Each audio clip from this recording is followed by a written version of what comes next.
Welcome back. We're starting to get to the end of our business course. And in these last two segments, I'm going to be talking about specifically inventory management and cost management. And then we'll talk about a few extra ideas. Now, inventory management and cost management I'm going to talk about together. They both affect cost. And they affect costs that could affect your business in a way without generating any revenue, specifically in the case of inventory. So in your inventory, it is really important that you keep very accurate records of your inventory. In other words, you need to know exactly what you purchased, what was sold, what was damaged or destroyed, and what you actually have available for sale. From a customer's perspective, that is critical, because the last thing you want to do is tell a customer they're getting something that you don't have. That makes for a very unhappy customer, and you may then have to try and save that customer by doing a few things. And customers don't like to be bait and switched. In other words, I went to buy this, you realize you didn't have it, and you try and switch them to something else. That does not make for good business. So managing your inventory is really, really important. Now, part of inventory management and part of your planning and part of your how you manage your business, remember we talked about research. What's happening in the market? What are customers like? Where are they trending to? What are the things they used to like that they don't like anymore, or don't like as much anymore? And you may find that you have inventory of things that are becoming obsolete or even obsolete. So you need to then do a deep dive into your marketing to say, how do I market that obsolete inventory so that I can at least get something back for it and I'm not just writing it off and throwing it away.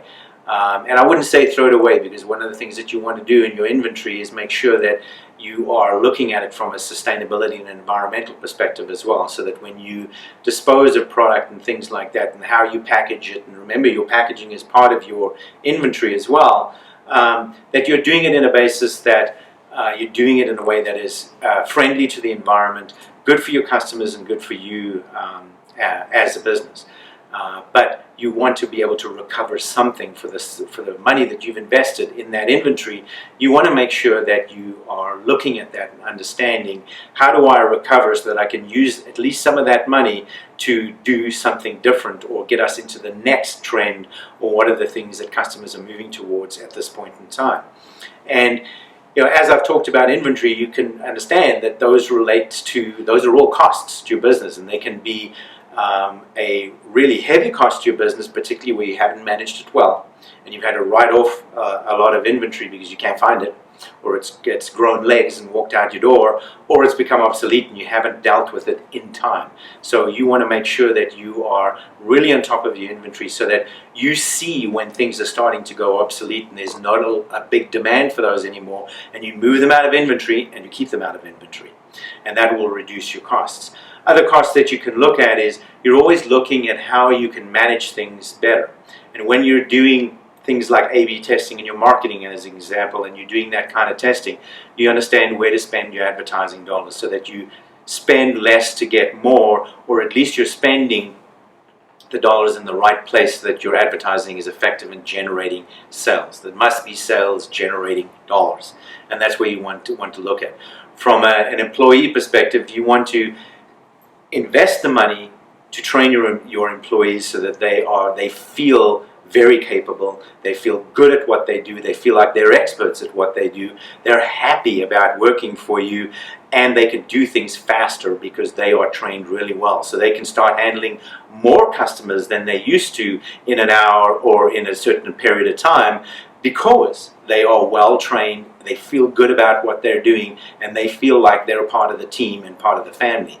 So your costs are really important to understand and manage, but don't be, as they say, penny wise and pound foolish. What that means is don't save a few pennies when it's going to cost you a few dollars or a few rands or a few pounds or whatever your currency is, because you saved a few cents.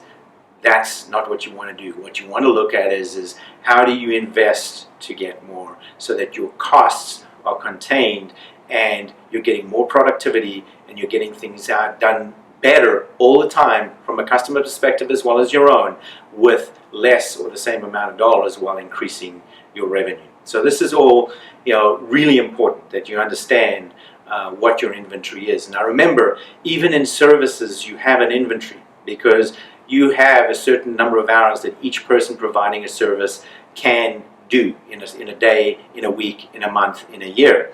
And you don't want to overbook them. So you want to make sure that you're ahead of the curve, so that if you're selling services and you're getting really great at selling those services, make sure that you're bringing people on that you can train in time to deliver those services at the same level that they were being delivered at before, or even better.